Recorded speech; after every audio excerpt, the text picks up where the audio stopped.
جو دکھ تمہیں خدا کے قریب کر دے وہ کوئی دکھ نہیں بلکہ ایک نعمت ہے۔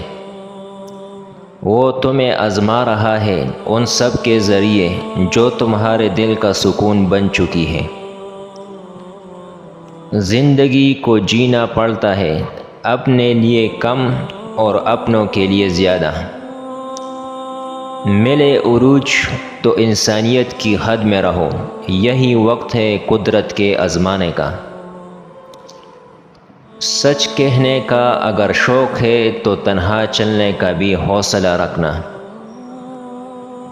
وہ بلندی کس کام کی جس پر انسان چڑھے اور انسانیت سے گر جائے۔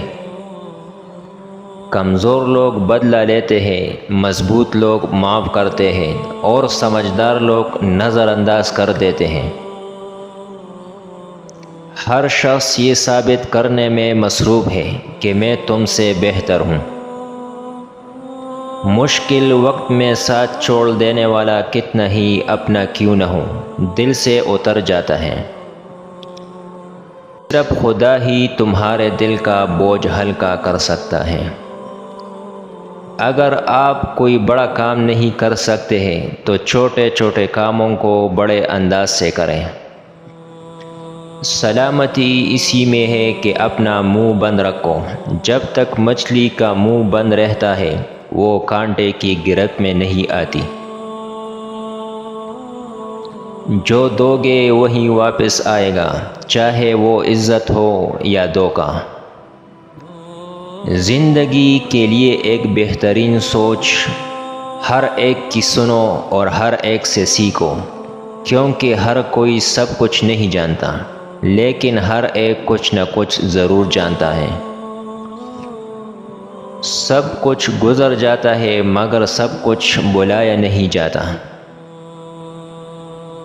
انسانیت وہاں دم توڑ دیتی ہے جب ایک انسان کی مصیبت دوسرے کے لیے تماشا بن جاتی ہے۔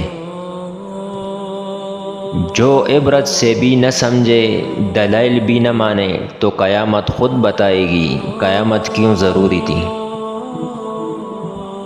الفاظ چابیوں کی مانند ہے، ان کا صحیح استعمال کر کے لوگوں کے منہ بند یا دل کھولے جا سکتے ہیں۔ منزلیں کبھی کسی کے گھر جا کے حاضری نہیں دیتی، راستوں پر چلنے سے ہی راستے نکلتے ہیں۔ بہت سے رشتے ختم ہونے کی وجہ یہ بھی ہوتی ہے، ایک صحیح بول نہیں پاتا، دوسرا صحیح سمجھ نہیں پاتا۔ غصہ ایسی چیز ہے جو آنکھوں کو بند کر دیتا ہے اور منہ کو کھول دیتا ہے۔ جن لوگوں نے آپ کو اپنے برے گمان کی بدولت چھوڑ دیا، انہیں آپ اپنی نیک نیتی کے ساتھ چھوڑ دیں۔ اگر مستقبل کا خیال ماضی کی یاد سے پریشان ہو تو توبہ کر لینا ہی مناسب ہے۔